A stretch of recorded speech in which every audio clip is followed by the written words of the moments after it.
شروع اللہ کے نام سے جو سب پر مہربان ہے، بہت مہربان ہے۔ حامیم، یہ کلام اس ذات کی طرف سے نازل کیا جا رہا ہے جو سب پر مہربان ہے، بہت مہربان ہے۔ عربی قرآن کی شکل میں یہ وہ کتاب ہے جس کی آیتیں علم حاصل کرنے والوں کے لیے تفصیل سے بیان کی گئی ہیں۔ یہ قرآن خوشخبری دینے والا بھی ہے اور خبردار کرنے والا بھی۔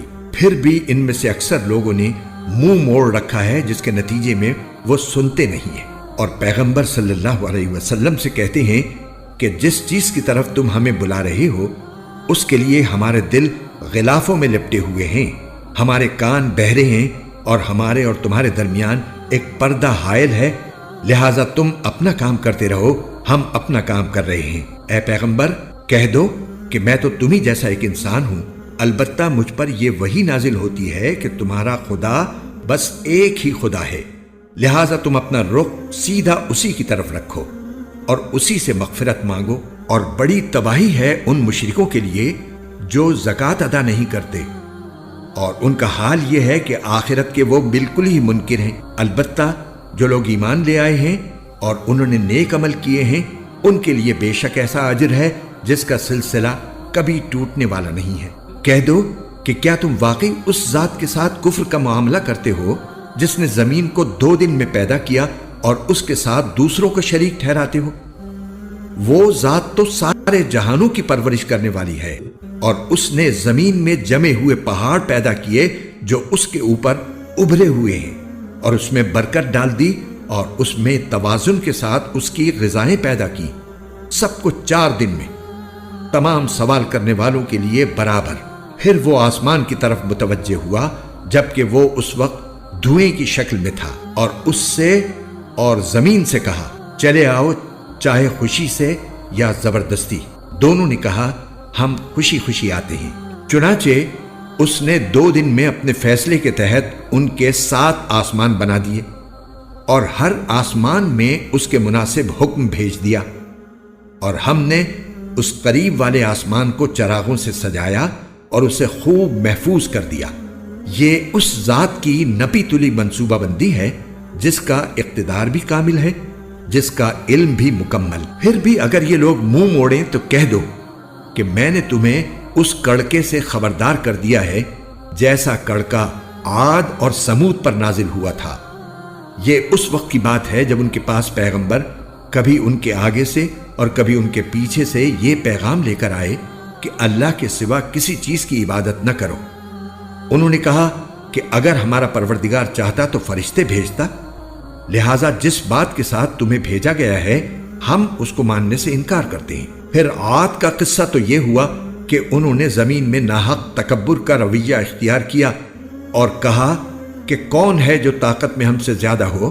بھلا کیا ان کو یہ نہیں سوجھا کہ جس اللہ نے ان کو پیدا کیا ہے وہ طاقت میں ان سے کہیں زیادہ ہے، اور وہ ہماری آیتوں کا انکار کرتے رہے۔ چنانچہ ہم نے کچھ منحوس دنوں میں ان پر آندھی کی شکل میں ہوا بھیجی تاکہ انہیں دنیاوی زندگی میں رسوائی کے عذاب کا مزہ چکھائیں، اور آخرت کا عذاب اس سے بھی زیادہ رسوا کرنے والا ہے، اور ان کو کوئی مدد میسر نہیں آئے گی۔ رہے سمود تو ہم نے انہیں سیدھا راستہ دکھایا تھا، لیکن انہوں نے سیدھا راستہ اختیار کرنے کے مقابلے میں اندھا رہنے کو زیادہ پسند کیا۔ چنانچہ انہوں نے جو کمائی کر رکھی تھی اس کی وجہ سے ان کو ایسے عذاب کے کڑکے نے آ پکڑا جو سراپا ذلت تھا، اور جو لوگ ایمان لے آئے تھے اور تقوی اختیار کیے ہوئے تھے ان کو ہم نے نجات دے دی۔ اور اس دن کا دھیان رکھو جب اللہ کے دشمنوں کو جمع کر کے آگ کی طرف لے جایا جائے گا، چنانچہ انہیں ٹولیوں میں بانٹ دیا جائے گا، یہاں تک کہ جب وہ اس آگ کے پاس پہنچ جائیں گے تو ان کے کان، ان کی آنکھیں اور ان کی کھالیں ان کے خلاف گواہی دیں گی کہ وہ کیا کچھ کرتے رہے ہیں۔ وہ اپنی کھالوں سے کہیں گے کہ تم نے ہمارے خلاف کیوں گواہی دی؟ وہ کہیں گی کہ ہمیں اسی ذات نے بولنے کی طاقت دے دی ہے جس نے ہر چیز کو گویائی عطا فرمائی، اور وہی ہے جس نے تمہیں پہلی بار پیدا کیا تھا اور اسی کی طرف تمہیں واپس لے جایا جا رہا ہے۔ اور تم گناہ کرتے وقت اس بات سے تو چھپ ہی نہیں سکتے تھے کہ تمہارے کان، تمہاری آنکھیں اور تمہاری کھالیں تمہارے خلاف گواہی دیں، لیکن تمہارا گمان یہ تھا کہ اللہ کو تمہارے بہت سے اعمال کا علم نہیں ہے۔ اپنے پروردگار کے بارے میں تمہارا یہی گمان تھا جس نے تمہیں برباد کیا، اور اسی کے نتیجے میں تم ان لوگوں میں شامل ہو گئے جو سراسر خسارے میں ہیں۔ اب ان لوگوں کا حال یہ ہے کہ اگر یہ صبر کریں تب بھی آگ ہی ان کا ٹھکانہ ہے، اور اگر یہ معذرت چاہیں تو یہ ان لوگوں میں سے نہیں ہے جن کی معذرت قبول کی جاتی ہے۔ اور ہم نے دنیا میں ان پر کچھ ساتھی مسلط کر دیے تھے جنہوں نے ان کے آگے پیچھے کے سارے کاموں کو خوشنما بنا دیا تھا۔ چنانچہ جو دوسرے جنات اور انسان ان سے پہلے گزر چکے ہیں ان کے ساتھ مل کر عذاب کی بات ان پر بھی سچی ہوئی۔ یقیناً وہ سب خسارہ اٹھانے والوں میں سے ہیں۔ اور یہ کافر ایک دوسرے سے کہتے ہیں کہ اس قرآن کو سنو ہی نہیں اور اس کے بیچ میں غل مچا دیا کرو تاکہ تم ہی غالب رہو، اس لیے ہم ان کافروں کو سخت عذاب کا مزہ چکھائیں گے، اور یہ دنیا میں جو بدترین کام کیا کرتے تھے اس کا پورا پورا بدلہ دیں گے۔ یہی ہے سزا اللہ کے دشمنوں کی جو آگ کی صورت میں ہوگی، اسی میں ان کا دائمی ٹھکانہ ہوگا، جو اس بات کا بدلہ ہوگا کہ وہ ہماری آیتوں کا انکار کیا کرتے تھے۔ اور یہ کافر لوگ کہیں گے کہ اے ہمارے پروردگار، ہمیں ان جنات اور انسانوں دونوں کی صورت دکھائیے جنہوں نے ہمیں گمراہ کیا تھا، تاکہ ہم انہیں اپنے پاؤں تلے ایسا روندیں کہ وہ خوب ذلیل ہوں۔ دوسری طرف جن لوگوں نے کہا ہے کہ ہمارا رب اللہ ہے اور پھر وہ اس پر ثابت قدم رہے، تو ان پر بے شک فرشتے یہ کہتے ہوئے اتریں گے کہ نہ کوئی خوف دل میں لاؤ، نہ کسی بات کا غم کرو، اور اس جنت سے خوش ہو جاؤ جس کا تم سے وعدہ کیا جاتا تھا۔ ہم دنیا والی زندگی میں بھی تمہارے ساتھی تھے اور آخرت میں بھی رہیں گے، اور اس جنت میں ہر وہ چیز تمہارے ہی لیے ہے جس کو تمہارا دل چاہے، اور اس میں ہر وہ چیز تمہارے ہی لیے ہے جو تم منگوانا چاہو۔ یہ سب کچھ اس ذات کی طرف سے پہلی میزبانی ہے جس کی بخشش بھی بہت ہے، جس کی رحمت بھی کامل۔ اور اس شخص سے بہتر بات کس کی ہوگی جو اللہ کی طرف دعوت دے اور نیک عمل کرے اور یہ کہے کہ میں فرما برداروں میں شامل ہوں۔ اور نیکی اور بدی برابر نہیں ہوتی، تم بدی کا دفاع ایسے طریقے سے کرو جو بہترین ہو۔ نتیجہ یہ ہوگا کہ جس کے اور تمہارے درمیان دشمنی تھی وہ دیکھتے ہی دیکھتے ایسا ہو جائے گا جیسے وہ تمہارا جگری دوست ہو۔ اور یہ بات صرف انہی کو عطا ہوتی ہے جو صبر سے کام لیتے ہیں، اور یہ بات اسی کو عطا ہوتی ہے جو بڑے نصیبے والا ہو۔ اور اگر تمہیں شیطان کی طرف سے کبھی کوئی کچوکا لگے تو شیطان مردود سے اللہ کی پناہ مانگ لیا کرو، بے شک وہ ہر بات سننے والا، ہر بات جاننے والا ہے۔ اور اسی کی نشانیوں میں سے ہیں یہ رات اور دن اور سورج اور چاند۔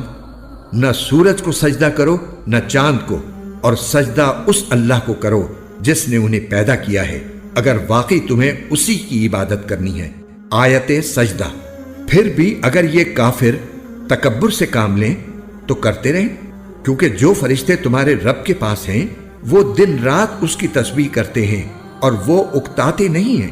اور اس کی نشانیوں میں سے یہ بھی ہے کہ تم زمین کو دیکھتے ہو کہ وہ مرجھائی پڑی ہے، پھر جو ہی ہم نے اس پر پانی اتارا وہ حرکت میں آ گئی اور اس میں بڑھوتری پیدا ہو گئی۔ حقیقت یہ ہے کہ جس نے اس زمین کو زندہ کیا وہی مردوں کو بھی زندہ کرنے والا ہے، یقیناً وہ ہر چیز پر قادر ہے۔ جو لوگ ہماری آیتوں کے بارے میں ٹیڑھا راستہ اختیار کرتے ہیں وہ ہم سے چھپ نہیں سکتے۔ بھلا بتاؤ کہ جس شخص کو آگ میں ڈال دیا جائے وہ بہتر ہے یا وہ شخص جو قیامت کے دن بے خوف و خطر آئے گا؟ اچھا، جو چاہو کر لو، یقین جانو کہ وہ تمہارے ہر کام کو خوب دیکھ رہا ہے۔ بے شک ان لوگوں نے بہت برا کیا ہے جنہوں نے نصیحت کی اس کتاب کا انکار کیا جبکہ وہ ان کے پاس آ چکی تھی، حالانکہ وہ بڑی عزت والی کتاب ہے جس تک باطل کی کوئی رسائی نہیں ہے، نہ اس کے آگے سے نہ اس کے پیچھے سے۔ یہ اس ذات کی طرف سے اتاری جا رہی ہے جو حکمت کا مالک ہے، تمام تعریفیں اسی کی طرف لوٹتی ہیں۔ اے پیغمبر، تم سے جو باتیں کہی جا رہی ہیں وہ وہی ہیں جو تم سے پہلے پیغمبروں سے کہی گئی تھیں۔ یقین رکھو تمہارا پروردگار مغفرت کرنے والا بھی ہے اور دردناک سزا دینے والا بھی۔ اور اگر ہم اس قرآن کو عجمی قرآن بناتے تو یہ لوگ کہتے کہ اس کی آیتیں کھول کھول کر کیوں نہیں بیان کی گئیں؟ یہ کیا بات ہے کہ قرآن عجمی ہے اور پیغمبر عربی؟ کہہ دو کہ جو لوگ ایمان لائیں ان کے لیے یہ ہدایت اور شفا کا سامان ہے، اور جو ایمان نہیں لاتے ان کے کانوں میں ڈانٹ لگی ہوئی ہے، اور یہ قرآن ان کے لیے اندھیرے میں بھٹکنے کا سامان ہے۔ ایسے لوگوں کو کسی دور دراز جگہ سے پکارا جا رہا ہے، اور ہم نے موسیٰ کو بھی کتاب دی تھی، پھر اس میں بھی اختلاف ہوا، اور اگر تمہارے پروردگار کی طرف سے ایک بات پہلے ہی طے نہ کر دی گئی ہوتی تو ان لوگوں کا معاملہ چکا ہی دیا گیا ہوتا۔ اور حقیقت یہ ہے کہ یہ لوگ ایسے شک میں پڑے ہوئے ہیں جس نے ان کو خلجان میں ڈال رکھا ہے۔ جو کوئی نیک عمل کرتا ہے وہ اپنے ہی فائدے کے لیے کرتا ہے، اور جو کوئی برائی کرتا ہے وہ اپنے ہی نقصان کے لیے کرتا ہے، اور تمہارا پروردگار بندوں پر ظلم کرنے والا نہیں ہے۔ قیامت کا علم اسی کی طرف لوٹایا جاتا ہے، اور اللہ کے علم کے بغیر نہ پھلوں میں سے کوئی پھل اپنے شگوفوں سے نکلتا ہے، اور نہ کسی مادہ کو حمل ٹھہرتا ہے، اور نہ اس کے کوئی بچہ پیدا ہوتا ہے۔ اور جس دن وہ ان مشرکوں کو پکارے گا کہ کہاں ہے میرے وہ شریک، تو وہ کہیں گے کہ ہم تو آپ سے یہی عرض کرتے ہیں کہ ہم میں سے کوئی اب اس بات کا گواہ نہیں ہے کہ آپ کا کوئی شریک ہے۔ اور پہلے یہ لوگ جن جھوٹے خداؤں کو پکارا کرتے تھے ان کو اب ان کا کوئی سراغ نہیں ملے گا، اور وہ سمجھ جائیں گے کہ ان کے لیے اب بچاؤ کا کوئی راستہ نہیں ہے۔ انسان کا حال یہ ہے کہ وہ بھلائی مانگنے سے نہیں تھکتا، اور اگر اسے کوئی برائی چھو جائے تو ایسا مایوس ہو جاتا ہے کہ ہر امید چھوڑ بیٹھتا ہے، اور جو تکلیف اسے پہنچی تھی اگر اس کے بعد ہم اسے اپنی طرف سے کسی رحمت کا مزہ چکھا دیں تو وہ لازماً یہ کہے گا کہ یہ تو میرا حق تھا اور میں نہیں سمجھتا کہ قیامت آنے والی ہے، اور اگر مجھے اپنے رب کے پاس واپس بھیجا بھی گیا تو مجھے یقین ہے کہ اس کے پاس بھی مجھے خوشحالی ہی ضرور ملے گی۔ اب ہم ان کافروں کو یہ ضرور جتلائیں گے کہ انہوں نے کیا عمل کیے ہیں، اور انہیں ایک سخت عذاب کا مزہ چکھائیں گے۔ اور جب ہم انسان پر کوئی انعام کرتے ہیں تو وہ منہ موڑ لیتا اور پہلو بدل کر دور چلا جاتا ہے، اور جب اسے کوئی برائی چھو جاتی ہے تو وہ لمبی چوڑی دعائیں کرنے لگتا ہے۔ اے پیغمبر، ان کافروں سے کہو کہ ذرا مجھے بتاؤ کہ اگر یہ قرآن اللہ کی طرف سے آیا ہے پھر بھی تم نے اس کا انکار کیا تو اس شخص سے زیادہ گمراہ کون ہوگا جو اس کی مخالفت میں بہت دور نکل گیا ہو۔ ہم انہیں اپنی نشانیاں کائنات میں بھی دکھائیں گے اور خود ان کے اپنے وجود میں بھی، یہاں تک کہ ان پر یہ بات کھل کر سامنے آ جائے کہ یہی حق ہے۔ کیا تمہارے رب کی یہ بات کافی نہیں ہے کہ وہ ہر چیز کا گواہ ہے؟ یاد رکھو کہ یہ لوگ اپنے رب کا سامنا کرنے کے معاملے میں شک میں پڑے ہوئے ہیں۔ یاد رکھو کہ وہ ہر چیز کو احاطے میں لیے ہوئے ہے۔